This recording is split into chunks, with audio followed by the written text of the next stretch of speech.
Terraria is one of my favorite games. I've spent many hours playing this game, even though I have yet to beat it. I'm getting close though, as I've been playing with viewers on stream, which you can check out at twitch.tv/werewolf123. But one thing I've noticed is that Terraria might have the best progression compared to any other game I've played. To start, you have a copper pickaxe, a copper axe, and a shitty copper short sword. And I say this is shitty because short swords just suck ass. All you do is stab out straight to where your cursor is at. So, a slime can easily jump over you, and if you're on master mode, that could mean death. And that's just to start it off. You are then able to mine for better ore to create better gear. It can take a bit to get going, mainly depending on your luck of what ores spawn, where you start mining, and what quality of ores they are. But after you start getting gear, you exponentially start progressing through the game. For example, if you have just wooden armor, but you get just enough gold ore or platinum depending on your world, if you get just enough of that ore to upgrade your pickaxe, your digging speed increases tremendously. Your mining speed just goes through the roof compared to your copper pickaxe if you are still using it. However, once you start having a bit of a power advantage, the game practically resets and makes you underpowered comparatively to the area or world you need to go to progress. This constantly creates the need and want to get better gear. For example, let's say you beat Skeletron and you're able to go into the dungeon. You are then faced with new mobs that are much more difficult to kill and who can kill you much easier. And also on top of that, the biggest reset is after you defeat Wall of Flesh and your world enters hard mode, which makes all the mobs that you already had much more difficult, as well as introducing different mobs. Not only will you have the want to get better gear, the amount of armor sets and weapons to choose from are insane. There are definitely tiers of armor that can be skipped, but even then, the number of armor sets is just insane. Even with that, there are a few sets of armor that have different head slots for you to use, and this depends on if you are a ranged character, a melee character, a magic character, or a summoner. If you were to get every armor set in the game, both craftable and droppable, and not including all of the wood types, which there are many, you would have roughly 47 sets of armor, and this doesn't include the ore that you don't inherently receive on your world. For example, your world starts with either copper or tin, iron or lead, silver or tungsten, gold or platinum, and then demonite or crimtane ore to begin with. But then once you hit hard mode, you get either cobalt or palladium, mithril or orichalcum, adamantite or titanium. Also, this 47 sets of armor doesn't include the ancient virgins.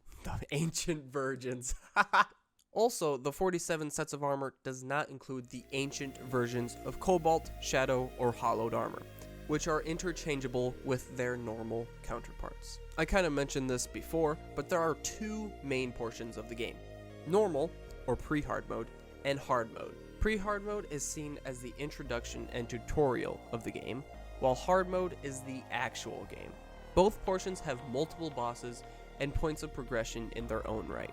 The pre-hard mode bosses are, this is roughly in the order you defeat them: King Slime, Eye of Cthulhu, Eater of Worlds for a Corruption World, Brain of Cthulhu for a Crimson World, Queen Bee, Skeletron, and the Wall of Flesh, which when you beat it, you enter hard mode.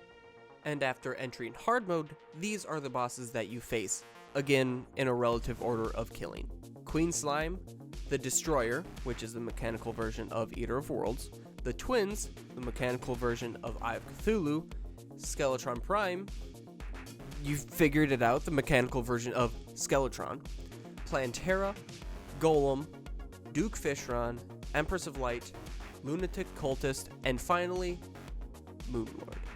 And on top of that, there are events, and some of them even have their own bosses that you fight in both pre-hard mode and hard mode. Obviously, you don't have to kill them all, but there are some bosses that are practically necessary to defeat, both for progression in your own world and for your progression in your class.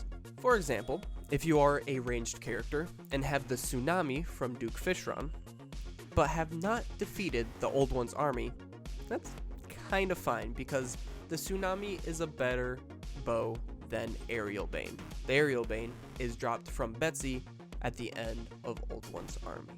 And on top of weapons and armor, like I mentioned, there are all of the accessories in the game.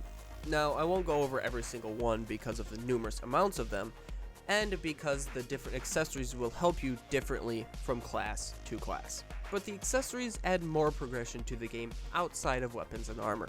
And also to this point, after you get the Goblin Tinkerer NPC, you are able to purchase the Tinkerer's Workshop, which will allow you to combine items to consolidate space. And just one example of this is one of the more complicated ones in the game, the cell phone. The cell phone needs many items that can be obtained throughout your playthrough, so I recommend keeping at least one of everything, so you don't need to go grinding to get some random thing in the future. Like fucking ice skates. God, I swear. Give me ice skates. Come on. This chest has got me. Ice skates, let's go! I feel like freaking Asmongold right now, just trying to get a mount. Fuck! Come on. Open it up for me. Come on.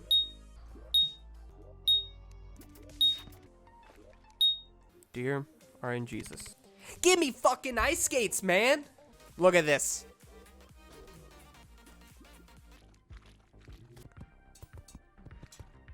But yeah, there's all of this, and I haven't even finished the game yet, so I don't even know what it's like to have the last type of gear or weapons for any class. But yeah, this was just a short video to explain why I think Terraria has one of the best progression systems in any of the games that I've ever played. What game has the best progression system in your mind? Also, did I miss anything about Terraria's progression system that needed to be here? If you enjoyed the video and want to see more Terraria content, please leave a like and subscribe if you enjoy my videos. I've also made many Terraria shorts that I'll link in the description below if you want to check those out as well. Thank you for watching, and I'll see you next time.